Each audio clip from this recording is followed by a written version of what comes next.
It's time to set the record queer. The most important skill you learn in rabbinical school is levitation.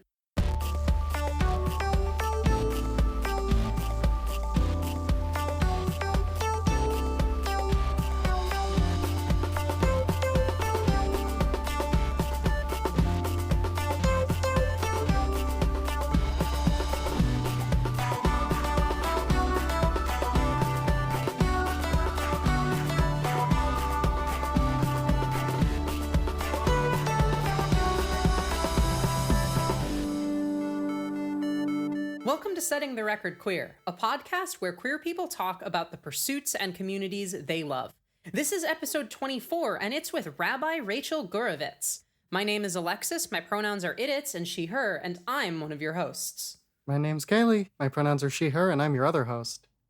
Hi, Kaylee. So our lives haven't really changed in the past couple weeks. We're still planning a wedding. Yeah. It's still very stressful.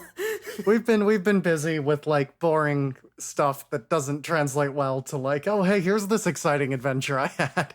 Yeah, the only really exciting thing that I've done, now that I've finished the newest Final Fantasy XIV expansion, I'm actually, for the first time after 500 hours of playing this game, I'm finally at the current level content. And so I got to do my first, they call them extreme trials, where you have to spend hours learning how to do it well and learning to clear it. And it was tons of fun. I've beaten it a couple times now with different groups. I haven't gotten the best luck with getting groups that can beat it when I try to, but oh well. But yeah, it was, I wasn't expecting to enjoy high level MMO content, but I did. So that's cool. And I have a pretty white mage cane with a butterfly on it now. So that's great. But yeah, other than that, we're planning a wedding. 2 weeks from now, there's not going to be a full episode because we're planning a wedding. And it's going to be just a couple days after that. The episode releases right around there, but when we'd be recording and producing the episode, we're going to be getting married. So there's going to be a mini-sode next time. What's sort of unfortunate is that episode slot is the 1-year anniversary of Setting the Record Queer, and it kind of sucks to not be able to do a full episode on that very special day, but because we're doing the mini-sode format, look forward to a mini-sode where Kaylee and I talk about our first year of Setting the Record Queer and what we're looking forward to coming up in the future. Also, before that, next week, from when you're hearing this, look forward to Kaylee's first Taking the Minutes episode. That's going to be a lot of fun. If you enjoyed the first one, expect something like that, except not necessarily like that at all. But with that, I guess speaking of sometimes religious ceremonies, such as weddings, we have someone with us on the podcast today who, legally speaking, could marry us. Hi, Rabbi Gurevitz. Hi, Mazel Tov on the upcoming wedding. That's wonderful. Thank you. Yeah, so why don't you introduce yourself?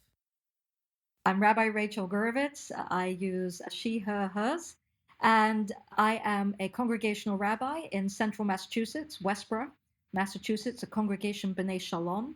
I've been there for 7 years. If you're detecting a little piece of accent, I'm originally from the UK, from London. I moved to the States about 16 years ago. I became a citizen of the United States about 2 years ago, and it's wonderful to be with you. Oh, wow, that must have been a long process, huh? Or did you just not bother to get it done? It is a long process. I have a lot of, if we want to go there, I have a lot of compassion for people in the immigration process and what's going on right now. Having done the process the formal way, I know how complicated it is and also how expensive it is. I'm a person with privilege and resources and was able to go through all the steps that eventually got me there. And it was complicated by the fact that I'm married to a woman, and until just a very few years ago, that relationship was not recognized federally, which means it wasn't recognized for immigration purposes. So my process was a lot longer than a lot of people who are married in relationships. Yeah, that's a whole deal. For sure. So let's start at the beginning. What made you decide to become a rabbi?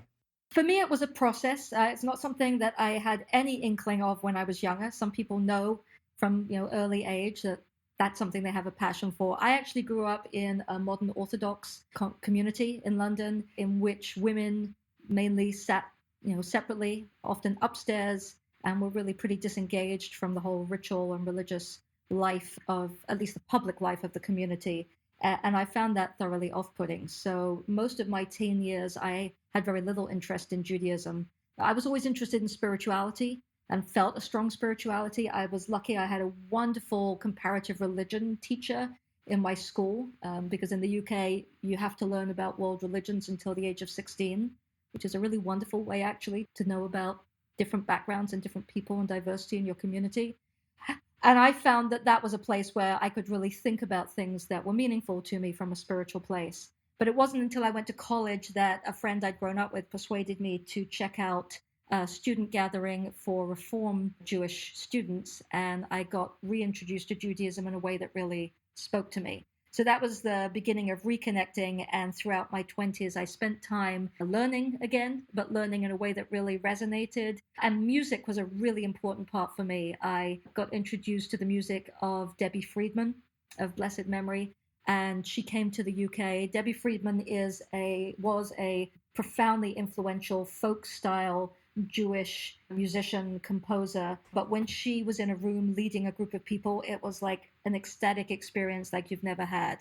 And it was profoundly moving and inspirational. So that was another piece of the path. So as a result of learning and music, I started doing things in my spare time, running workshops, introducing music to Jewish communities in London, doing things like healing services, which was something that Debbie Friedman was very influential in starting and guiding, which was a ritual specifically using music and psalms and readings to help people, whether they were going through illness or trauma or other ways in which being in a peaceful, meditative, spiritual place would make prayer not just into a functional ritual, but something that you came out feeling uplifted from, a little piece of the healing process. So I was working in that field, but all in my spare time. And at the same time, I was doing a PhD in geography, which is something completely different. And about halfway through that PhD, I realized that what I was going to finish what I'd started, that I really wanted to make my hobby, my spare time work into my career. So that was the journey towards eventually deciding to go to rabbinical school and make that the rest of my life. That's quite an awesome story. Why don't we sort of take a step back, since not everyone in our audience is Jewish. Haley and I were both raised Jewish, so we have a little bit of an idea of what's going on here. But just for everyone who's listening, why don't you give a basic summary of like, what is a rabbi? Like, this is not a question that everyone knows the answer to. And like, what functions do you serve? And then, some of the general terminology that people might not be familiar with. Absolutely. So rabbi literally means teacher. It's a different kind of role than it might be, say, for example, if you're familiar with priests, because we don't have a priestly role in that we're not doing something for the congregation. Often we're seen standing in front of a congregation, leading them in prayer, because we have learned how to do that. But any knowledgeable layperson can stand in that position and lead and do every part of the ritual that we're doing. Actually, even talking about weddings, ironically, in a country that, prides itself on separation of church and state, if I were to do your wedding, you would need me to sign the civil license, but you wouldn't need me to lead the Jewish ceremony. Anybody with the knowledge of how to do that, who's Jewish, technically can lead a Jewish ceremony, and according to Jewish tradition. So a rabbi is primarily a teacher. The background of the rabbinic tradition is one that was all about studying texts and looking at the texts and the teachings and the ethics, starting with our holy text, which is the Torah, which is the Genesis through Deuteronomy in the Bible. And out of that, you can't just read Torah and go, oh, that's what you do, because we now have several thousand years of interpretive tradition on top of that, which leads to a continually evolving way of doing Judaism, trying to map on those teachings and ethics and core ideas onto the societies and the communities we find ourselves living in.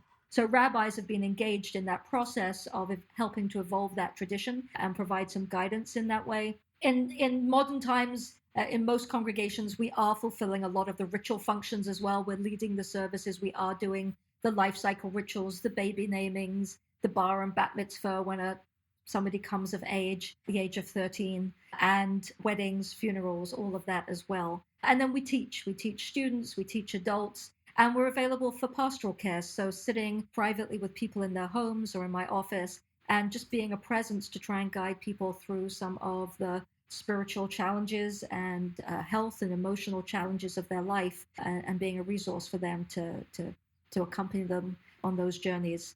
So those are some of the things that we find ourselves doing. And I'm part of the Reform movement. So there are different denominations like there are in other religions. The Reform movement is among the most liberal progressive denominations. Orthodox is a more traditional movement, and conservative is a movement that observes a lot of the traditional rituals more toward orthodoxy, but they've made some changes to their sort of social dynamics, and but they've done so with a different methodology. I won't get into the details of that, but because of that methodology, they tend to evolve a little differently and a little more slowly than the more liberal movements like the Reform movement. So the Reform movement started to ordain women rabbis in 1972 in the United States. So we've been around now for over 40 years, and there's probably 700 or 800 women who are part of the Reform movement in the United States. And then there are also women in actually pretty much every denomination now.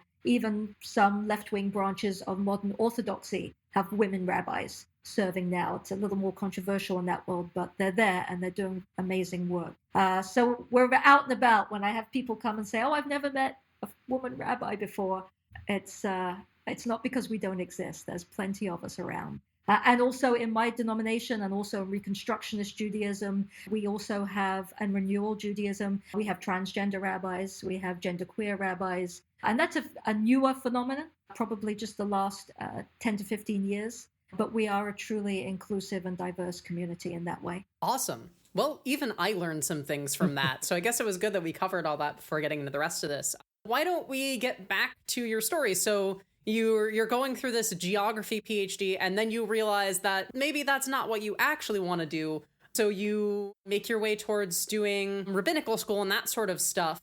So what all, through that process that you learned, what did you have to learn, and what all is involved in your work as a rabbi? So the program that I started in was in London at a college called Leo Beck College. And Leo Beck College has a history that at this point, I think it's evolved. I've not been in the UK for a while, but when I was in that program, very much was the inheritor of the beginnings of Reform Judaism, which actually has its roots in Germany. And as a result, it was quite an intellectual movement. It was a lot of studying of philosophy, history, and a lot of grounding in Jewish text. So for somebody like me, even though I grew up in a modern Orthodox world, because I was a woman, I had very little requirement to be fluent in Hebrew or Hebrew understanding. And so I had a pretty steep learning curve to be able to come into rabbinic school. I actually went and spent a year in Israel just to do like language immersion, because I'm not strong at languages, and I needed to do that work so that I would be able to do the text study and to translate and understand the Hebrew texts in their original. So that was a big piece of what happened in school. I then transferred my studies partway through rabbinic school to Hebrew Union College on their New York campus. Hebrew Union College is the main college for Reform rabbis, and they have a campus in New York and in Cincinnati. Cincinnati was their original campus, in Los Angeles, and now in Jerusalem. So I was on the New York campus. And that really was a wonderful, broad curriculum in which we had the text study and the rabbinic law and a lot of the traditional areas of learning Jewish texts. But we also had pastoral training to know how to accompany people through the challenges of life, through important life cycle experiences. I did programs and courses in spiritual direction, and also an integral part of that training. It's a 5-year course, and it's postgraduate. You have to already have graduated with an undergraduate degree in something. An integral part of that is practical experience. You can't learn how to be a rabbi just doing classes. And even actually with the experience that you get as a student, once you're working in the real world with real communities, that's when you really, really learn how to be a rabbi. But part of my training was working with congregations. I actually served a congregation in Florida for 3 years, going down 2 weekends a month and serving as their rabbi, even while I was a student, which was a wonderful, wonderful experience for me, because I was their only clergy. I wasn't a student working with somebody senior. Although I would have learned a lot from somebody that way, I learned a lot on my feet by being the person who had to figure out how to serve that community in that way. So that's how I got my practical training before I graduated. We talked a little bit about what it means to run a sermon, but I guess what specifically goes into running sermons? So the sermon is one part of the service. That's the primary time to deliver a core message to the congregation. And different rabbis take different approaches. I take different approaches depending on the time of year and the context. So I don't give like a formal sermon every single week, the way that you might expect to hear in some communities, or certainly I know a lot of churches, that's like the core piece of the service. Often my teachings are integrated and woven into the prayer experience. Sometimes I'll take a theme and reflect on it with short teachings all the way through. So it could be something that is reflecting on the theme of love or inclusion, or when everyone's really down and depressed in March in Massachusetts because we want spring to come already. I sometimes do a whole service that's all about nature and beauty and flowers. And so the music and what I'm sharing is giving us a little taste of that to kind of brighten our mood, to sort of get us ready for what hopefully is going to be reappearing shortly. So sometimes I'll do that. But for me, my sermons are often based on what's going on in the world. I try and be very thoughtful. There's a lot of debate among rabbis about when to speak up about things that are also being played out in the public arena or in the political arena.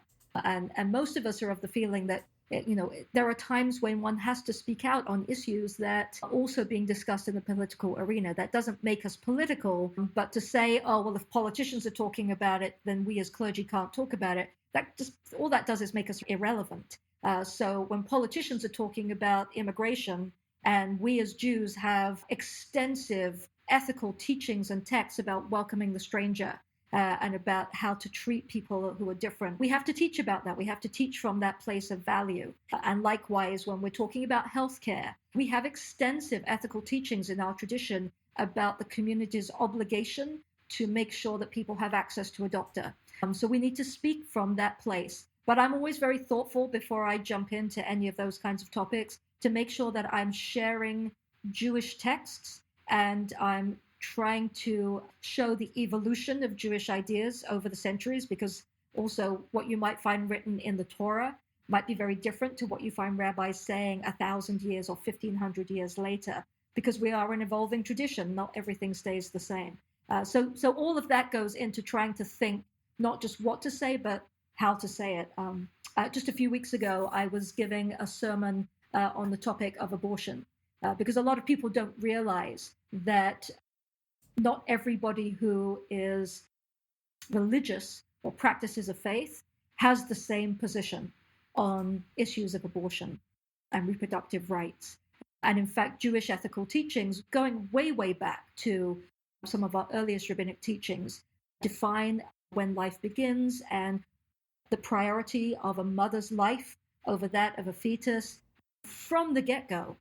And so if we talk about the ethics and morals that we find embedded in those teachings, we would come up with a different set of policies to some that are advocated by people of another faith. And generally, as a reform movement, we say we recognize that different faith traditions come at this in different ways, but we live in a country that's meant to have a separation of church and state. So we shouldn't be choosing one religious tradition to inform what the state policy is on this.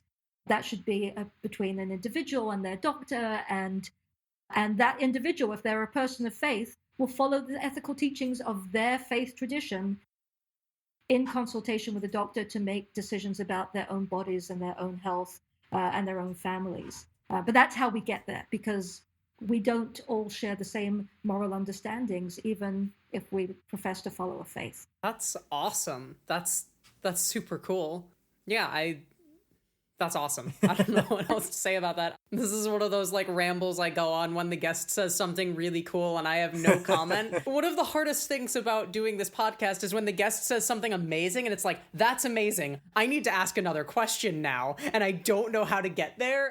So I guess let's talk about some of your other rabbinical duties. Some that come to mind for me, from my experiences, are Hebrew school and bar and bat mitzvahs. If you want to talk about what those are and what function they serve and what role you have in. Absolutely. That is something that is probably core to most Jews who have had any kind of formal Jewish education. It might have been in a day school, but it's more likely to be in what we call a supplementary school, where they're coming on a Sunday morning or perhaps a midweek. and doing religious school education as a way of grounding them and gaining some skills and some knowledge about their tradition beyond the sort of cultural experiences of living Judaism that you might do in your home with your family, like with a Shabbat meal or a Passover Seder at the end of Yom Kippur, which is the Day of Atonement, 24-hour fast. Families and friends come together for a break the fast. So those are kind of the cultural experiences that we do provide in many synagogue buildings. But a lot of those things are home-based traditions, and that's what people often have warm feelings about. And then separate to that is how we add to that with Jewish knowledge and education. So I would say that in the community that I serve, and I have a wonderful, wonderful full-time rabbi educator who runs our school and youth program. I have a wonderful youth educator. Rabbi Joe Iderson works in partnership with me, and Debbie Morin is my youth educator.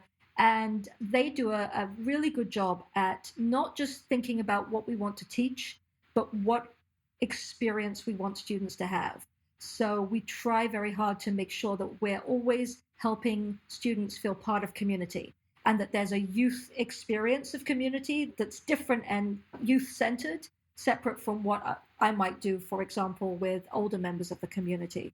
And so their Sunday morning program isn't just sitting at desks learning content. It's something called morning meeting, which a lot of regular public schools do to try and build community and respect between students. A lot of sharing. They do music, and they learn Hebrew now through the littlest kids through movement, by learning how to respond to words, by how one responds through movement, like if you're asked to stand up or sit down, for example, or walk fast or walk slow. And so it's engaging. Hopefully it's a fun way to learn.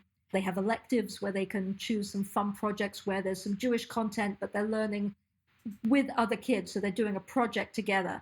And then the lead up to Bar and Bat Mitzvah is one where there is a certain skill set that we're helping students to learn, who have the ability to learn in that way. We also work independently with kids who might have some kind of different kind of learning approach or special needs, so that every kid can celebrate a Bar or Bat Mitzvah, irrespective of whether they're able to learn how to read a whole other language which is written in the opposite direction to English. Not every kid can do that if you're struggling with reading English, for example. So we work with kids, but generally there's a process in which I would describe that as Jewish literacy. That in the sort of couple of years leading up to Bar and Bat Mitzvah, to become familiar with the core prayers that you find in every Jewish service, regardless of denomination, to have said, I read out of the scroll, to say that I gave a teaching in front of the congregation where I explained to the congregation what my section of the Torah was about and how I extracted a lesson from that can apply to our lives today. I mean, that's building Jewish literacy so that you really feel like this is my tradition. I belong here. I own some of this. So that's what we're gearing towards. And then in my community, we have a very high percentage of kids who stay on beyond that. So we have a religious school of about 330 students, and we have about 120 students who are 7th through 12th grade. And about half of them, about 60 something of those 8th through 12th grade students, also work or volunteer as what we call madrichim, which means a guide or a leader. So they're a teacher's assistant working with our younger students. So they're not just learning for themselves as a teen, but they're also being a leader and a role model for our younger kids. And that seems to really build a really fantastic teen Jewish community that we're pretty proud of. So I'm involved in that I'm one of the teachers. I don't really teach with the little kids. I go in and visit with them sometimes, and I'm involved in ritual. I really start to connect with the kids more in the preparation for their Bar and Bat Mitzvah. And then with the teen population, I teach with 8th through 12th grade. And we're covering, at that point, I'm trying to get them to be able to formulate and express their own theology, to kind of get them out of the box of God is only what God sounds like in the literal description in the Torah. Because luckily we have centuries of Jewish philosophy conceiving of God in a whole bunch of different ways. So we're not stuck with just the image of a very manipulative God who kind of controls everything the way it sounds like it's described in the Bible. We can learn how to read that symbolically, allegorically. So I'm involved in helping with that. We cover some ethics. And then we try and do some fun stuff as well. I've got an elective that I'm doing this year on Jewish mythological creatures. So for kids who love everything that's fantasy and sci-fi, come look at where that is in Judaism, the Leviathan and the Ziz and the Golem and creatures like that you can find in some of our literature. And some of them have actually then been spun into bigger characters that show up in mainstream culture and movies like Frankenstein. So there's some cool connections there. So that's giving them a sense that there's some cool, interesting, quirky stuff to find in Judaism as well. The flip of that is last year I took our 11th and 12th graders on a civil rights seminar to Alabama to get a sense of how to think about race and racism and sort of Jewish call to justice in that area. So it's very diverse. We have to be generalists who cover a really broad range of different kinds of ideas and materials so that we can engage people wherever they're at with the different kinds of passions and interests that people have. That sci-fi course sounds really cool, and I'm wondering, do you have to be a kid for it? And second question, if you do have to be a kid for it, would you notice if one of the kids was actually just me holding a big lollipop with a propeller cap? No, absolutely. I actually have done courses for like an adult course in which the teens were told, hey, if you can't make it Tuesday night, or if you'd like to take this course that we're doing for adults, feel free to show up and be part of it. We have done that. I did a Jewish philosophy course according to Star Trek. That was a kind of a fun one. It wasn't just Star Trek, because there was some Star Trek, but there was some Babylon 5 and some Battlestar Galactica and all that good stuff. I love that kind of stuff. I'm not enough of a fan to know the languages and the names and to quote you what happens in what episode, but I love the material enough that I can find good stuff and then present it through with some Jewish connections and a Jewish lens. So I have done that. And actually I have a mini series this fall for adults, which is on Jewish superstitions, because a lot of people don't realize how much of the ritual stuff that we do and why things look the way they do in Judaism has its roots in really ancient superstitions to do with demons and keeping evil spirits at bay. So it's kind of fun to dig that stuff out and to think about some of those, how they continue to sort of carry through in what we do today, but also what were the anxieties and fears of people back in ancient times that they created these kind of bogeymen to sort of as a way of explaining things that at that time they didn't have other explanations for. So that's coming up in the fall as well.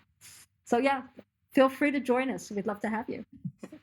I'm very lucky because of where I am in central Massachusetts. I have a lot of very techie congregants and science-based congregants. We did a whole series. We got a grant for something called Scientists in Synagogues, which was a way of looking at contemporary medical or scientific issues, and again, looking at Jewish philosophical questions that might arise. So we did a whole series on artificial intelligence and what's changing and what that brings up for us is about questions about who we are as human beings and what community looks like and all of that kind of stuff. So we've been live streaming our services for quite a few years now. And now we have, we use Zoom, we have big screens and cameras set up in our primary teaching room. So, if I have a kid who's in boarding school but wants to celebrate confirmation at the age of 16, he zooms in from his boarding school and joins our class, and the same for adults. So yeah, technically you could join us from anywhere. Now we haven't advertised that beyond our own congregation, but yeah, we have room, I think, for up to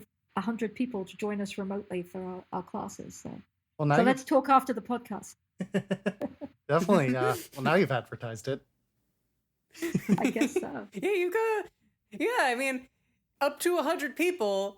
That's a number that could be filled by this podcast audience. But anyways, that's super fascinating. I had no idea that sort of stuff. I mean, that wasn't my experience, but that's really cool that that's how a lot of places are or I guess today. I don't know how far this sort of teaching goes back. I don't know how long it's been since the first rabbi taught a sermon based around Star Trek. Probably a while. I don't think I'm the first. There's a couple of books that you can get on Amazon, which are all about sort of Jewish philosophy and Star Trek. So it's definitely there were people who were creating those kinds of courses probably since the 80s, maybe earlier, but certainly since the 80s. Yeah. Well, there you have it. So what other tasks do you do as a rabbi besides what we've talked about? So aside from teaching and the ritual stuff that people see, I mean, that's what I think people see the most. You see somebody when they're in public and what they're doing up front. So I'd say there's two other main categories. The pastoral one is the one that most people don't see, because unless you come and speak with a rabbi or a member of clergy because you have a need, by its nature, it's a private matter. And so nobody else is aware that that's going on. But I would say I spend a good amount of time checking in on congregants, following up after deaths in their families, after going through illness, and some of that is just being a presence. It's perhaps it's not surprising anymore in this day and age how many people feel very isolated and alienated, especially when they're going through a hard time. And actually, a lot of people have a tendency to withdraw socially when they're going through a hard time. They're less likely to show up and be there in public space. And so having the ability to sit in a room and just talk about what's going on, what's causing the challenge, and have someone listen can make a really big difference to helping someone find their own way. I'm not, our job is not to fix things. We don't have like a litany of like advice of like, do this and do that and it'll all be better. But sometimes just the process of having someone to listen to you can help help you move yourself forward to sort of come to terms with what's going on and find a path forward. So that's a big piece of the work. The other piece for me is, and every rabbi has passions, something that they do, which is taking an issue that they care about and putting it out there in the world, but with a religious voice. So for some people, it's environmental issues. For some people, it's social justice issues, race issues, immigration, all of those kinds of things. For me, I'm very passionate, and I think I bring this probably back to that great teacher that I had in high school when I was learning comparative religion. I'm very passionate about doing interfaith work. And when I was in my last community in Bridgeport, I helped to form an organization which was a Tent of Abraham group that brought together Jews and Muslims and Christians for all kinds of programs to learn with each other. And I've done the same in central Massachusetts with a really incredible network. And here we have such diversity. It's with Hindus and Muslims and Buddhists. And we have a Sikh temple in my town. So we have Sikh members of the community as well. And one of the things that we do that has been core to the kind of interfaith work that I do is a lot of people talk about interfaith programs, and it means you show up and some expert stands at the front and teaches you about their religion, right? The rabbi, the priest, the pastor, the imam. I'm not interested so much in that. You can get that in a lot of different ways. I'm interested in creating small group conversations so that the next time you're in the supermarket or you're in the coffee shop, and the person who's a different color skin to you, a different religion, wearing different clothing to you, that perhaps you might not have had a conversation with before because you lived in different bubbles, in terms of your faith communities and your social activities. Now they're no longer strangers to you because you've sat and you've met them in one of these kinds of contexts. And that's happened for me in the supermarket and in the coffee shop. And that's what I want for people who live in my town and the nearby towns, is to get to know their neighbors. Because I think that that's one of the best antidotes to the negative stuff that's going on in our country at the moment.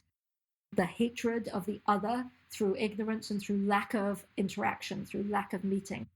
So a lot of what we do is about small group conversation, where you bring your own life experience and your own expertise with a facilitator who has a set of questions that just generates a way for people to talk with each other. And there's always food. Food is a very important thing that brings people together. So, and when we do our events, there's usually a first part of the gathering, because each different faith group takes a turn to host. So they do have an opportunity to also give a little bit of introduction to some of the core things that are part of their faith tradition as well.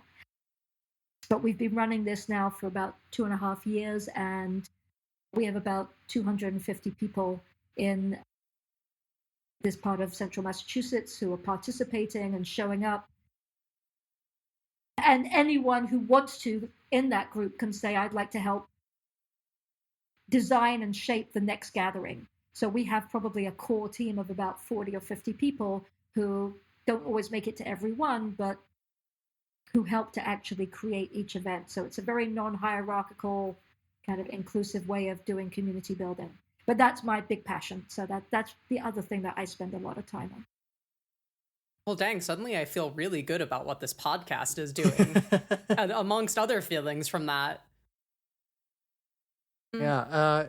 So now is normally when we'd ask our guest the question about community, because normally if we're talking to someone about something that's more of a hobby or, something that's more of their profession, it tends to be a lot more like what type of sewing community is out there, I feel like that's such a bigger question here.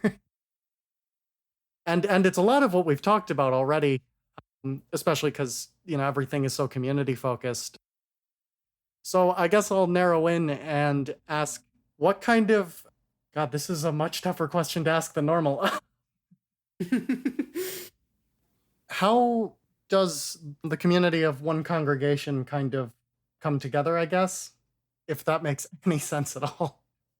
I guess it does. And I think the answer to that question does depend on where the community is. So maybe I can speak a little bit more broadly, because I think that especially if a lot of the people who are listening to the podcast, identify as queer in some way, the question of, is there a place for me in organized religious community, I think is a huge question based on earlier life experiences, depending on where you live, or what kind of religion you grew up with, is a real question that people are seeking answers to. I serve a very kind of suburban middle class community.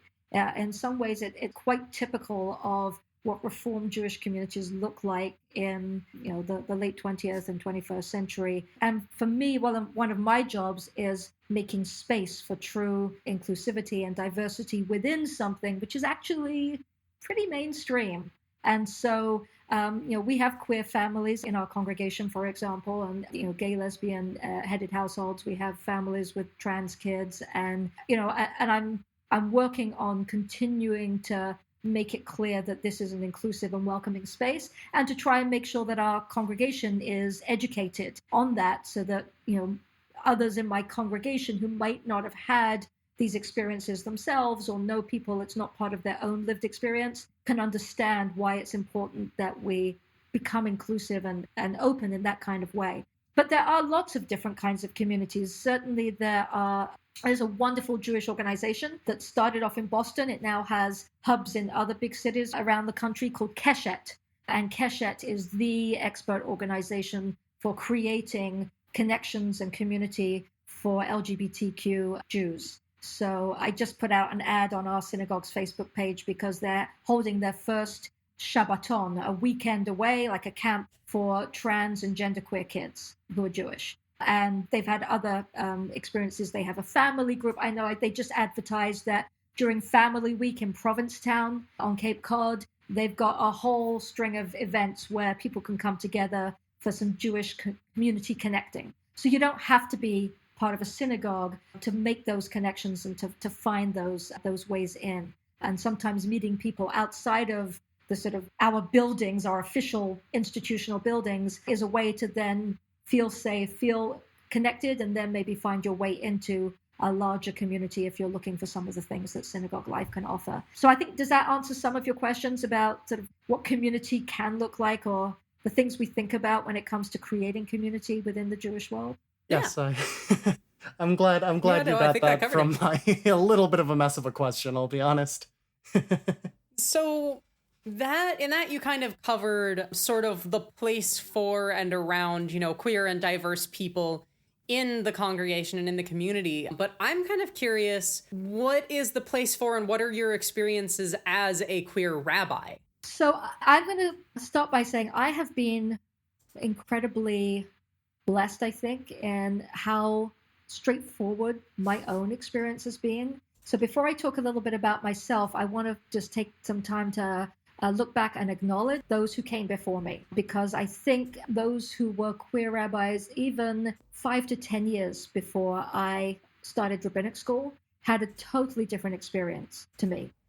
When gay and lesbian rabbis, were students initially, even at a very progressive place like Hebrew Union College, in the early years, they had a secret group so they could find each other and talk about while there was no policy against ordaining them, there also wasn't any implicit policy that welcomed them. And there was very little groundwork that was done to prepare congregations for someone who would lead them who was queer in any way. And so a lot of people kept that piece of themselves private. And, for anyone who's been in the closet at any point in their life, when you can't bring your partner to community events, when Jewish life is so community focused, and when you have to go a distance to go on a date in case you bump into a congregant, in the restaurant or in the club or whatever it is, that is incredibly exhausting. So a lot of my colleagues who were a generation before me, they had that experience. And I know even when I was in rabbinical school, where we had like the first transgender students in school with us, they were sharing also experiences of where, while the college had been very accepting, there was very little groundwork done in communities for communities who maybe had never met somebody who was trans. So, as I said, we all have to get practical experience as rabbinic students and go out into the field. But if you were trans, you really needed the help of the college to make sure you went to a place where they understood and would be welcoming and make you feel kind of safe. And so you couldn't be sent to, the middle of the country, where that perhaps was a brand new experience for people who just didn't understand anything about the trans experience. So we've come a long way. I think that those are still questions and issues. There are still congregations who, just like with race, have implicit bias that they're not sort of fully cognizant of, that while every congregation signs a statement when they're looking for a rabbi that they're not going to discriminate based on age or sexuality or gender or race, actually are still looking for the young married guy with the beard and the wife and the couple of kids. And those kind of heteronormative assumptions are just, you'd expect to find them in our communities the way you'd expect to find them in the culture at large. It's an education process and an exposure process to get people to move. So with all that said, I made a decision as I was coming out of rabbinic school and applying for jobs that I was not going to be closeted, that I was going to not put it out as a big I am statement, but just as anybody else would who was heterosexual, in the course of ordinary conversation, talk about, my wife and I, my husband and I, as a family, we do X or Y. If it was part of the flow of conversation, that would be where it would show up. And people would kind of go like, oh, now I know this piece of information. And my first job was in Connecticut. And my second job was up here in Massachusetts. And as I said, I have been blessed. I've had good experiences going through interviews and looking for jobs, and have never felt discriminated against because of the fact that I'm a lesbian and married to a woman. And I've not had negative experiences around that. Occasionally, I've had conversations with individuals who are coming from a place of lack of exposure, lack of understanding. So there's an educational opportunity, but I've never experienced outright discrimination. And that's true in my interfaith work as well, because sometimes we make assumptions that certain other religious groups or people who are perhaps newer immigrants from other parts of the world may have certain feelings about queer people. And again, I've never put it in their face, but it's been something that they've learned about me through the process of getting to know me. And I found that because it's based on true interaction and relationship building, that I've never had anybody from, say, the Muslim community or from some other community withdraw from being part of my friendship group or from doing interfaith work with me because of my sexuality. I think that kind of a score for what we all know to be true is that the best way to move the culture is to be out, to give people a chance to come to know people and experience people and ask questions, and then it's not this othering experience. So that's how I try and walk my walk. Yeah, this is just one of those episodes where there's no good transition between questions.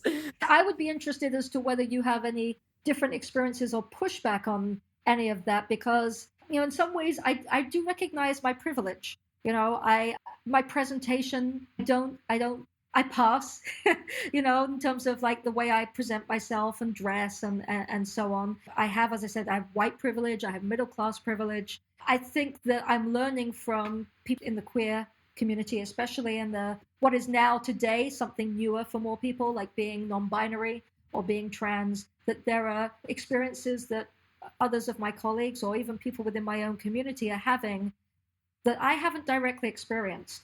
So I'm sort of always have my ear to the ground to like, what can I learn about what I might have taken for granted or have blinders about, where I actually need to be doing more, being more explicit, talking about things more in order to make space for everyone to feel safe and included. I mean, I'll say, as a trans person, listening to you talk about a lot of these issues, I personally feel like very welcomed, just because I can see very easily that you've done the work and listened to people and are like actively fighting for inclusion. So that's that's how I feel. Yeah, I mean, as someone who used to do a lot of work for a charity local to where I lived before I moved to Rochester that was Jewish, and I ended up sort of stepping away from that while I was coming out and transitioning, just because I just didn't want to deal with that nightmare of just making that change. It's really good to see that not everywhere would make it so difficult, I guess. I guess Kaylee and I's take on everything is always listen. And you seem to get that, especially for someone who is in a role that is traditionally considered to be the person who other people listen to. So that's good, I guess.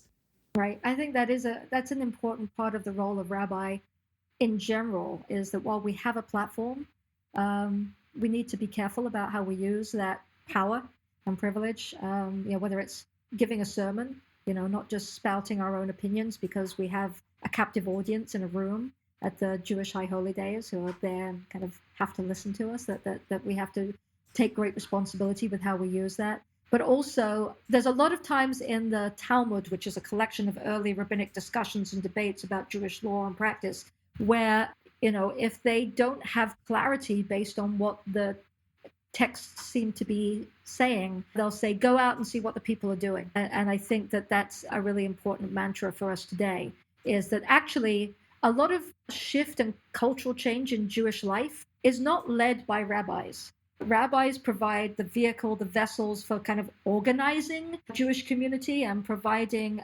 professional services to a group of people in a particular location. But oftentimes, when there's a real kind of shift in culture or a way of doing something, you'll find that the innovation comes sometimes from congregations and community rabbis, but sometimes from outside those boxes. And so if you're not paying attention and you're not looking at what the people are doing, then you're not gonna connect. You're gonna miss the boat and no longer be a relevant place for people to come.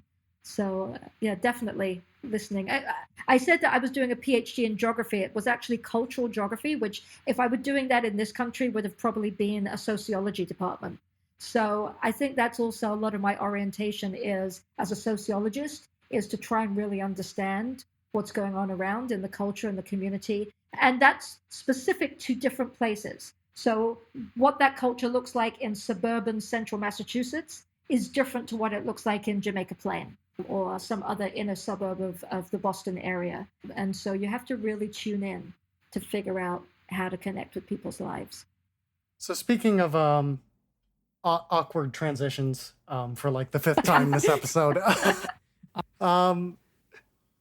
so I guess what sort of community events do you have just between rabbis? I know when I was being confirmed, I would have a lot of classes with two of the rabbis from the synagogue I went to, and they would sometimes talk about events they would go to where they would meet up with rabbis from all over the country. Looking forward to RabbiCon 2019. So these days, there's a lot of different places to do that.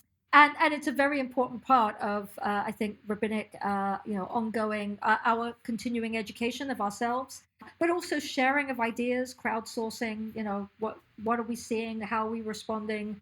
So there's a bunch of different ways to do that. In the Reform movement, the big every 2-year event, not just for rabbis, but for the lay leadership as well, for anyone in the movement who wants to come, is the Union for Reform Judaism Biennial. And that's like 4,000 to 5,000 people. And it'll be in Chicago this year in December. And that's kind of a way to sort of showcase best practices, innovation, how to engage people and get people actively creating community with you and those kinds of things. And it's also a place just to go learn. So that's, and for many of us, it's a place to just go schmooze with all the people from around the country that we've gotten to know over the years. And, we all come to one place and you get to reconnect. Other than that, there's an umbrella organization for Reform rabbis called the Central Conference of American Rabbis, CCAR. So they have a conference every year, and that's another meeting place. I've actually spent a little bit more time myself with a couple of other groups that are beyond my own movement. As much as I am part of this movement because I think that Reform Judaism is progressive, forward-thinking, creative, very much into social justice, and there's a lot that I really love that I'm a part of. I also think that we learn a lot more when we get outside of our boxes. So I'm part of an organization, a fellowship that's called Rabbis Without Borders, which was started by an organization in New York City called CLAL, the Center for Leadership and Learning. And they have always prided themselves on bringing together rabbis and leaders from all the different denominations. So every conference I went to or learning experience I had with them was with modern Orthodox and Reform and Conservative and Reconstructionist and Renewal and unaffiliated rabbinic leaders. And that's been really great in terms of people who are working in congregations and people who are doing startup organizations to try and meet Jews who are not connecting through congregations, but are out there creating new types of gathering spaces. There's a lot of innovation going on with rabbis who are working freelance and trying to make that work and create opportunities for Jews to find something, even if they're not looking for a more formal congregational community experience. So that's been a great place for me to meet. There are also other ways in which rabbis do get together, something that I've not done officially through this particular organization, but I've done in other ways and places, is the Institute for Jewish Spirituality. So a lot of effort has been made over the last 20 years to introduce rabbis who would not have had this in rabbinic school to the practices of meditation, silent meditation or chant-based meditation, and some Hasidic teachings to sort of deepen their spirituality in terms of their own practices, but also then have a resource to share with congregants. So I actually spent a year at a retreat center called Elat Chaim and got exposure to a lot of that and spent time learning Jewish meditation from some of the best teachers. Rabbi Shefa Gold, who does chant-based meditation, Rabbi Arthur Waskow, who does incredible social justice, prophetic teachings, Rabbi Phyllis Berman, and a whole slew of others who I found incredibly inspiring. And I've always brought that into my work. So the other place that I like to go is a conference for people connected to Jewish Renewal, which is where a lot of these people are connected. And that's called Ohala. And that meets every January in Boulder, Colorado. And again, just a lot of really creative thinking and deep spiritual practice. And that's what nourishes me. So those are some of the places that we rabbis go when we're meeting and connecting and learning. So how would you recommend someone get started if they were looking to go down the path of becoming a rabbi? That's a great question. So I think that the first step is definitely doing some reflective meditation work for oneself to look at what is it that one is hoping that will be. Because I know some really amazing people who have served the Jewish community and have been teachers or have have innovated and done incredible things, who didn't go the route of the 5-year formal graduate program. So sometimes people are looking for what they think is the recognition of the title, but actually they may find themselves with more freedom to innovate and do things going a different route. So it's not all about the title. And I think that's one piece. And then people want to be rabbis for all kinds of reasons. I know people who have chosen to become rabbis in their 50s or 60s, and what they're really looking for is really, really high-level, deep learning. And at the end of that learning, they'll have a title that recognizes the learning that they have. People who often do this as a second career, they might not be in a position to do it full-time in some of the more traditional seminaries, like Jewish Theological Seminary or Hebrew Union College, but there are quality programs that allow them to do it a different way. So the Academy for Jewish Religion, there's one in LA and there's one in New York, allows for a part-time program. And some people take 8 to 10 years to complete, but it's at a pace that they can handle, both economically and in terms of time. Jewish Renewal, Aleph, has a really, really amazing program. Is demanding, but gives you a lot of different ways to do the learning. There are other programs that offer themselves as quickie ways to become a rabbi. You know, you can pay this money, and in 10 months, with once a month seminars and a reading list, you can be ordained. And there's a lot of conversation amongst those of us who did 5-year graduate programs, because it's very complicated when people get those qualifications and then want to present themselves in your communities as rabbis. It's really phony. You cannot do in 10 months, once a month online, what you would do in a 5-year graduate program with supervision and in-depth practical experience. So I would definitely direct people away from those programs, and because there are other ways. If you can't do full-time graduate work, that both the Aleph program and the Academy for Jewish Religion are quality alternatives that are well worth your time. So those are the ways you would go about it. But as I said, whether you're doing it because you want to study deeply, or whether you're doing it because you want to serve the Jewish community full time, and the title would be helpful, I think that it's important to think whether or not you have some great idea of something you're going to create from scratch as a new way to get people to kind of experience Judaism with you, or whether you're someone who wants to serve the communities who are out there as you find them. Because those are two very different things. I know people with incredible passions, but they have very strong ideas about the right way to do it. And they've created wonderful networks of people who really believe in the way they're doing it. But someone like me in the community that I serve, I have people of every political color, of all kinds of different backgrounds, of all kinds of economic backgrounds, and I have to figure out a way to serve them all. So there isn't one right way. I have to find ways of working with a community and bringing them together. But it means that I sometimes have to put some of my own, if it were me, I would pray this way. I have to kind of put that back in order to provide something that meets the needs of the people who are actually in my pre-existing community. And remember that it's not mine, it's theirs, and I'm there to serve them. So, as I said, there isn't a right or a wrong, but all of these are different ways of rabbiing.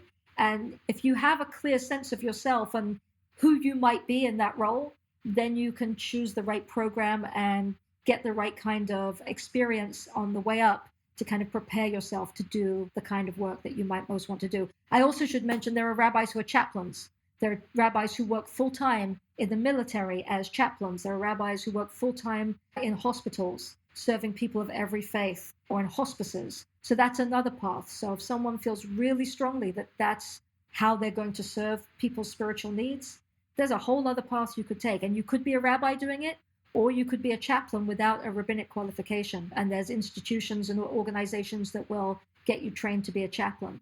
So I think having that clarity as to what you might want to do will help you find the right program and path to do it. That was a very practical answer to that question, which I very much appreciate. I was kind of curious how that one was going to get answered, because, normally it's like, oh, how does someone get started? I guess we brought up the example of sewing earlier. How does someone get started in sewing is a very different question than how does someone get started on the path to potentially becoming a rabbi. So I appreciate your thoroughness. But I guess one final question before we move on to our performance showcase. What's coming up for you in your work and for your synagogue and for your community? So we've just celebrated the 40th anniversary of our congregation. So we had a year of a whole lot of review of the history of our community that kind of helped us really see the journey we've been on and why we look the way we do and how we became the way we became. And that's been really affirming, because when you're only 40 years old, a lot of your, or not a lot, but a bunch of your founding members are still in your community. So we recruited them to help tell the story. We have on our YouTube channel of our congregation, we have videos of some of those founding congregants being interviewed, telling short stories about pieces of the experience. And we have a big sort of digital archive that goes through all the decades and tells the story in more depth. So moving forward from here, I think that we kind of did this looking back, and we really see this as now, okay, so where are we going? And some of where we're going is really continuing to try and find ways to help all of our members feel the gifts that are possible when you're involved in Jewish community life. And that's a never-ending job, because we've spent time over the last few years providing more opportunities and social and cultural opportunities for our empty nesters to find value in the congregation and the community. And we've got a lot of young families in our congregation where parents often are both working full time and are juggling getting their kids to multiple activities and actually making space for themselves and their own spiritual life and their own social connections to the Jewish community beyond getting their kids in is challenging. So that's kind of one of the areas of focus for us, is coming up with new ways and exciting ways for people to want to come together and show up. So that's where we're putting some of our attention. I'm trying to get a little bit more up to speed, actually, with some technology and some podcasting, because a lot of our kids, a lot of our parents, I should say, would love to learn. I've got a lot of people who didn't grow up Jewish, who are part of Jewish families, and they would love to understand more. And when they do show up, feel a little less lost and a little bit more like they know what's going on. But coming for an evening course, or even coming on a Sunday morning when their kids are in religious school, that Sunday morning is so precious to get the groceries done, or to go to the gym, or to do something when they don't have their kids with them for 3 hours, that some of our more traditional ways of doing adult learning in a congregation just aren't working well for them. But that's not because they don't want to learn. So I'm going to be experimenting this year with some different ways to meet people where they're at and figure out how to get them what they need. And it's a never-ending project, and it's always shifting and evolving, and that's why I never get bored. Awesome. That's really cool. And hey, if you need podcasting tips, you know who to ask. I do. And I'm really grateful to have made this connection, because I might take you up on that. Yeah. All right. Yeah, absolutely. Feel free. Well, with that, I guess let's move into our performance showcase. So what we have is a clip from some work you did. And I'm kind of excited about this because I think this sort of fits well, because it's not something, more traditional or maybe more what you'd expect. Instead, this is not a formal sermon. This is a clip from Rabbi Gurevitz doing sort of the opener and, setting the stage and like the emceeing for an event called Creating Inclusive Communities, an Erev Sukkot program about transgender inclusion in Massachusetts. And for a little bit of context, there was a big trans rights bill in Massachusetts. So this was sort of based around that. But yeah, let's take a listen. And I think this is a really neat example of what it is you do and how it doesn't necessarily always line up with exactly what people expect. So let's take a listen and then let's talk about it. When Elaine and I were at this launch event, one of the presenters that night, who themselves was a transgender woman, spoke about, through poetry actually, a connection to Sukkot. And that really planted the seed that given that over the last few years we've used our Erev Sukkot time to have a program after our festival celebrations that's on some kind of current issue of relevance and significance in our country and in our experiences, that the message that this particular poet presented, this was the time and the place that we would address it. As they talked about how this is the festival in which we are commanded to live in booths, to occupy the booths. So when it comes to November, we need to occupy the voting booths and make our voices heard. And the connection was made, and it was tonight is the night for this program. One of the things that we're doing beyond educating, one of the things that's really important to me this evening is that I hope at the end of tonight, you won't just walk out understanding more and having been met and inspired by people who have inspiring stories to share, but that you will recognize that the ask tonight is not just that you vote to keep equal protections for all in our state, but that you become an advocate who will tell your friends and your neighbors what this is about and why it is so important that they vote. There are many different ways to do that, informally, on Facebook, social media, but we are partnering in the Metro West area with congregations in Sudbury and in Framingham. And on October 7th, there will be a Canvas Day in the Framingham area. From 10 to 3, we will meet at Temple Beth Am, where Sharon Sobel is the rabbi, and we will have a little bit of training and then an opportunity to do some door-to-door canvassing. And we hope that a contingent from this congregation will join the members of those other congregations and be part of that activity day.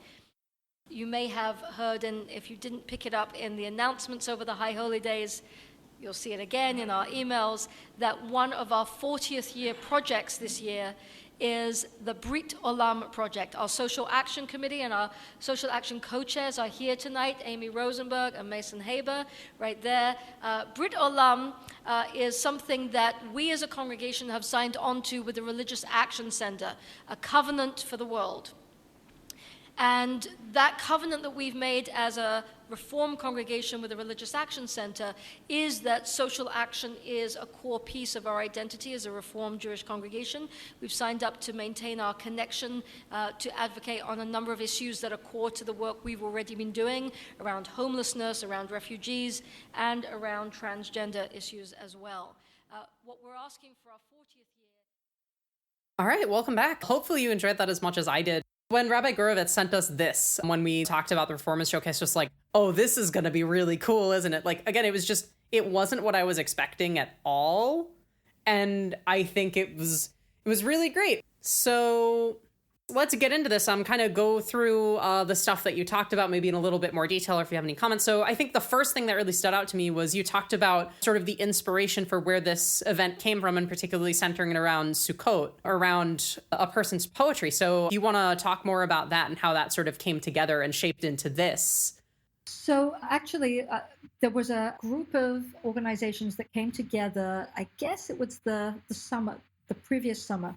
Keshet was one. There were a couple of other organizing groups that were part of it. And forgive me, I'm blanking now on exactly who else partnered in the leadership. But they created a forum where they were looking for representatives from Jewish congregations from all over Massachusetts to come together for a launch event to do community organizing around defeating this ballot initiative. And I'm really recognizing that based on some of the surveys of polls that we shouldn't take for granted, like, oh, we're in Massachusetts, it's such a progressive place, we don't have to worry. Of course, people won't vote to roll back trans inclusion. I mean, people might assume that, but we were being woken up to the fact that actually that there was going to be some campaigning of misinformation, making it all around bathrooms and bathroom safety, nothing that we've not heard before around trans inclusion in public space issues. But it's very distorting and painful and untrue. And so they needed us to really do our part to make sure everyone in our communities really understood what this was about and why it's a Jewish issue to create inclusive communities. So that was the background. And in the course of being at that event, I knew that we were going to get involved. I was there with a couple of congregants. I was thinking about how would we educate our congregation and get them to be activist in helping to make sure that others in their networks knew how to vote on this initiative. This poem talked about occupying the booths, occupying the voting booths. And it was like, oh, booths. We talk about Sukkot being the festival of booths because we put up this temporary booth. And that was as much of a connection as I needed to, I'm going to make this forum happen on the eve of the festival of Sukkot, which traditionally was a harvest festival. There's so many layers to all of our festivals. And the Festival of Sukkot is a time of ingathering of, you have this temporary booth where you have, greenery on the roof so you can look up and see the stars, but it provides some shelter and it's open so that it's inclusive and welcoming. And we've used that evening for the last few years to bring awareness to all kinds of issues. We have, instead of just doing a religious service, we have some ritual and singing and blessings, and then we have a community meal, and then we bring attention to an issue. So I've done it on refugees, I've done it on things connected to Israel, and last year it just felt like this is the perfect time, a month or so before the vote, and I will be able to get the attention of a sizable proportion of the congregation. And I had members of the congregation and somebody who was a member of my old congregation who could speak from personal experience, two of them as trans Jewish people, and one who is the parent of a trans, actually identifies as non-binary. And she got a grant, the mum got a grant through the Reform movement to do the beginnings of a video project and a website, which is transjewish.org, which is an opportunity, like a little bit like the It Gets Better campaign that came out a number of years ago, where people could post their own videos and talk about, finding your place. if you were, gay or lesbian, that her project is to educate people about trans inclusion in Jewish community life. So it was an incredible panel, and they spoke from personal life experience, and it had a real impact on getting people educated and also passionate about then educating others. And we were delighted that that ballot initiative got defeated by, I think, close to 70% of people who voted to keep trans inclusion protection in our state, which was a good statement. Yeah, that's good. I don't know if that's a controversial opinion on this podcast. Trans rights, good. I'd be very surprised if even a single listener disagreed with that. Yeah, me too.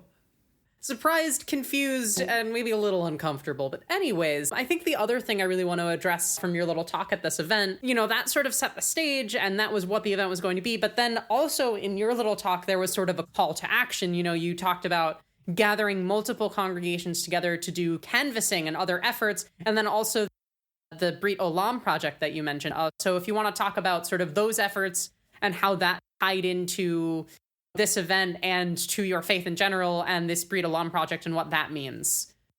Sure. We have a small number of people in my community are activist-minded, and a lot of people aren't. And I would say that that's an area of sort of cultural evolution in my congregation that I'm continuing to work on, because I would be lying if I didn't say that, in terms of the number of people who got involved in the phone banks and the canvassing was small. I would have loved it to have been a bigger chunk of my congregation that got up and said, I'll do this. But there were definitely, there were a half a dozen people who did phone canvassing and joined up with opportunities to do that. A couple of them joined a Jewish group that was like a regional group, where I think in the end, because we joined forces, there was a total of about 30 people who went out door to door in and around the Framingham area one particular Sunday. So all of that makes a difference. I don't want to discount the numbers. I would love more of my congregation to feel religiously, spiritually driven to take action, particularly on issues that are about everybody having their place and feeling safe in the larger community. That shouldn't be controversial at all. But we certainly raised the awareness, and some people got more actively involved. We did something last year, which was actually our own mini version of something that the Reform movement as a whole has done. Brit Olam literally means a covenant for the world. And people often talk about Tikkun Olam, which is a Hebrew phrase for healing or repairing the world, which often in Reform movement sort of verbiage is one of the ways we make the world better is by doing social justice. And so what we found was that it's hard for a small committee to decide what that justice issue should be for 460 families. And so while my social justice committee continues to work on specific projects and invites the congregation to show up for opportunities to volunteer at this event or that event, and we have collections and drives throughout the year that all of our families and our kids get involved with. So we're always doing something. But what they said is, you don't have to do the something through the synagogue. A lot of our members do have passions where they're advocating on medical issues or on some other issue that they care about. Sign up on our website to say you're doing something as a family and maybe tell us what it is. So we're, again, just trying to raise consciousness that to live life as an active member of the Jewish community isn't just about belonging and showing up every now and again. It's about how you walk the walk in everyday life. It's about living those Jewish values and those ethics and make a commitment. So that's all it was. Brit Olam was sign this form on a website that says we commit as a family to do an act of justice together, and then we hope to inspire families to have that conversation. And I think we had about 100 people did it last year. So that's not bad to start off with, and we'll continue to encourage people and try and build our capacity and our the enthusiasm in our congregation to do more of that kind of work. Cool. Any questions, Kaylee? No, I think you got it all, and I think it's time to move on to our listener questions. Every episode, we get some questions from our listeners. They can feel free to email us for any future guests at settingtherecordqueer@gmail.com, ask us on Twitter at @strqueercast, or send them through our Discord server at bit.ly/strqcord. This week, well, we had a lot of people, actually, a surprising number of people, I think, specifically reach out to us to say that they were kind of intimidated to ask questions this week. I'm not Yeah, intimidated. I don't know about at all. intimidated, but just like a lot of people were like, I don't even know what I'd ask. So good job, I guess, Rabbi Gurevitz, for absolutely destroying our listener base. But yeah, we did have one question. Kaylee, if you want to take it. Yes, it's from, how do I pronounce this Twitter? It's from @Metasatol on Twitter. It's from Fintao. It says, what was rabbinical school like? Yeah, so I'm curious. We've talked about like what it meant and what you studied, but I'm curious about the more like day-to-day like student experience. Right. What was it like? Well, as I said, I went to 2 different rabbinic schools, and my experience was, they both had different strengths and weaknesses, but I had positive experiences in them all. I think that certainly for me at the beginning, the amount of hours I spent sort of trudging through learning the roots of Hebrew words and like getting vocabulary and building my language skill, that was kind of an anxious time for me. As I said, language was not my strongest suit, and I really had to work hard at that.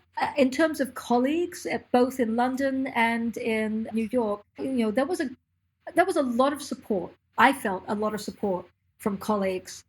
Students, I think everybody has different experiences, but it wasn't, for me, I didn't experience it as a competitive kind of place, but as a place where there was just a lot of, we work together, we help each other out, that if you had stuff that you'd experienced in your student pulpit that was challenging, you could talk to people, you could study together, you could create things together. I spent some time when I had the opportunity in New York, introducing that community to a little bit more of Jewish renewal, a little bit more of the meditation and chanting type experience before it had become really more mainstream. And I had a lot of willingness from people to experiment and to try stuff with me and to give me the space to do that. So that was it. But my day-to-day was like any graduate course. You're taking courses, you have homework.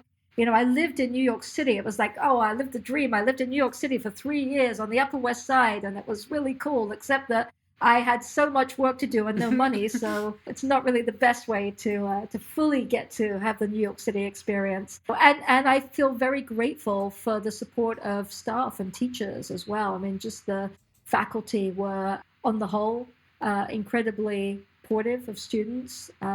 Again, not universal, but generally so.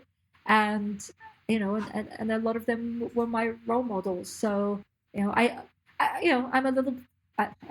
probably a lot of a nerd, actually. I love to learn, I love to study. So I enjoyed that. I enjoyed that life, and I enjoyed being there. That was my experience. Awesome. All right, well, with that, I guess let's move into our final segment of the podcast, Kaylee's question of the week. Kaylee, why don't you take it away? For those first-time listeners, Kaylee's question of the week is a segment that I'm definitely not embarrassed to do right now. It's a normal question that's like all of the other questions in the podcast. Very serious, very on topic. And this week's question is, if they were to make like a 1990s-esque college frat house movie about rabbinical school, what's a scene you would like to see in it? Oh my gosh. Oh, 1990s frats. Gosh, that I have to tell you, that brings back a little bit of a, because when you're on the sort of the nerdy squarer side, there's always like the hip in group and you're not in it, right? So I think that my own late teen and early 20s experience of those kind of movies was that I really disliked them and didn't watch them, just because and that's not to put it down on the question, just because I didn't fit in that way. But also I think a lot of that wasn't to do with just being a little square and nerdy, but also I wasn't out then. I was carrying my own not being comfortable in my own skin, and so just that kind of in that big social party scene type environment, just always feeling very self-conscious. So, But I think if I want to be... Haley, why would it don't you and be? I go first?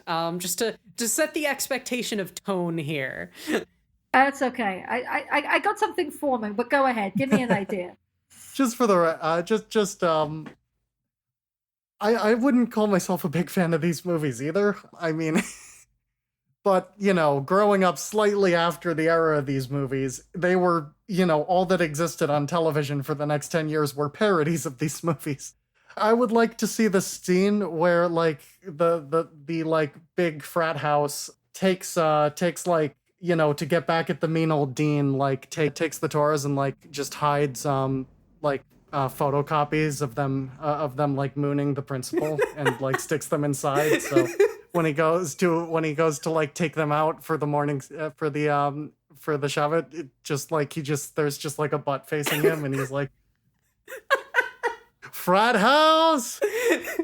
So I don't have nearly as much experience with this like particular era of movie as Haley. So when I was thinking about this question, I was thinking more modern, more my recent experiences. So what I would like out of a rabbinical school college movie is like Pitch Perfect, but instead of a cappella, it's canting. Just like a competitive canting circuit and like college drama around that. I think that would be great. So, as you may be aware, but the listeners might not be, we have a festival called Purim. And Purim is like Jewish Mardi Gras. It is the festival where you're meant to be crazy and silly and things go on their heads. So I would say that probably there are examples of things that happened at HUC around the Purim celebration that students did that might not be so far off what would fit in this movie. And actually, if anyone wants to do a search on YouTube, you know, for a few years, I don't know if they've done it recently, but for a few years, HUC students put out really, really well done kind of parody videos around Purim time, you know, with cantors singing and it was and in the library, and it was dorky and it was kind of cute, and it was a lot of in-jokes around soap dispensers not working in the bathrooms because everything was automated and you would stand there and like nothing would ever come out. And so we had our share of fun. We also had what's called a spiel, which is a play, and as opposed to telling the story of the Book of Esther, which is what a lot of spiels do, what we actually would do was it was a parody, usually at the expense of the staff, the teachers and the faculty at Hebrew Union College. So I know the year that I was involved in doing it, you know, we pretended to be several of the faculty and we sat on the floor in the sanctuary and we were like, I think, meditating and trying to levitate. So I think that would be the scene, is that you would have a bunch of rabbinic students who are like, you know, doing Kabbalistic incantations, trying to like levitate the frat house. That would be the scene. I see Haley and I's joke answers could not live up to your lived experiences. You have no idea what we get up to behind closed doors. Well, I think that's the perfect note to end this episode on. So before we get into our little outro, I just want to give a shout out to one member of the Setting the Record Queer community, Pi, for making the connection that made this episode happen. Because this is a topic that I don't think we would ever have been able to do without someone reaching out and making the connection for us. This was great. Thank you so much, Rabbi Gurevitz, for coming on. If people are looking to find you both on and offline, where can they do that? So probably, Facebook is, where I'm probably most active, just because of networking and so on. I am at Twitter at Rabbi Gurevitz.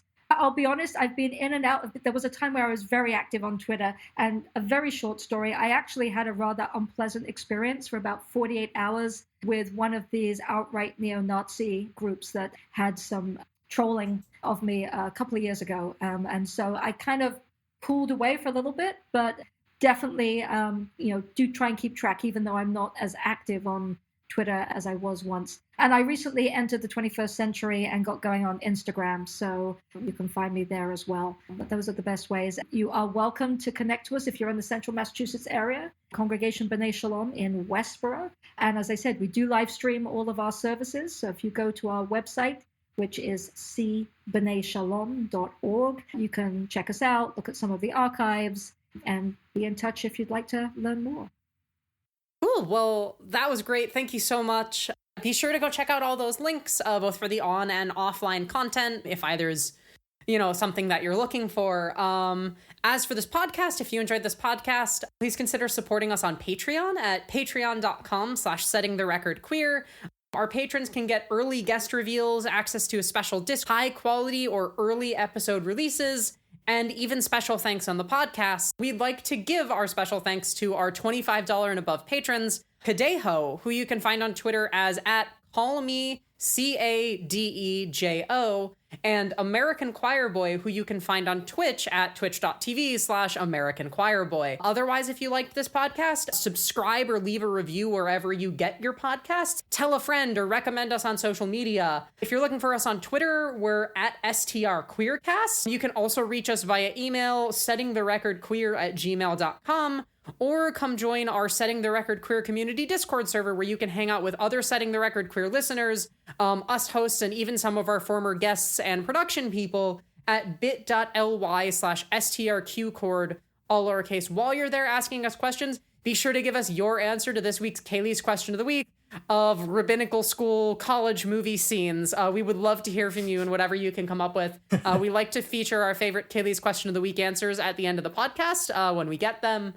Otherwise, you can send feedback to us, or maybe you have a good idea for who or what could be on this podcast or think you should be on this podcast. Please reach out to us. We're always looking for new stuff. The logo for this podcast was created by Cubotic. That's at QBTIC on Twitter, or Cobot, QOBOT.tumblr.com. The theme music and production for this podcast is done by Thrill Me Music, and you can find more information about her work at thrillmemusic.squarespace.com. Kaylee, where can our listeners find you? People can find me on Twitter at witcheshex, that's WITCHS Hex, or on Twitch at the same name with an underscore between witches and hex. I haven't talked about it in a while, but you can follow SoulSync's development over at SoulSync Game on Twitter. That's SOULSYNC. I actually posted a big update recently, so you can go look at that. Yeah, go look at it. It's really cool. I've been watching the game come together, and it's some good stuff.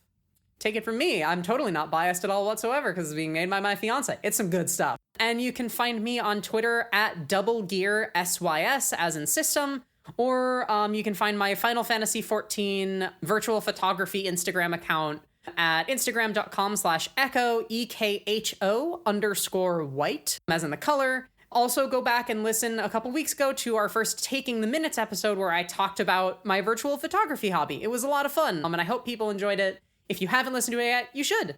With that, next episode, like we said, there's not going to be a full episode, so we're going to be doing instead a year in review minisode while we prepare to get heckin' married. And look forward to the next Taking the Minutes episode where Kaylee is going to be talking about something she loves. And we will see you in a week for the next Taking the Minutes, and then a week after that for the next full episode. Thanks for listening. Bye.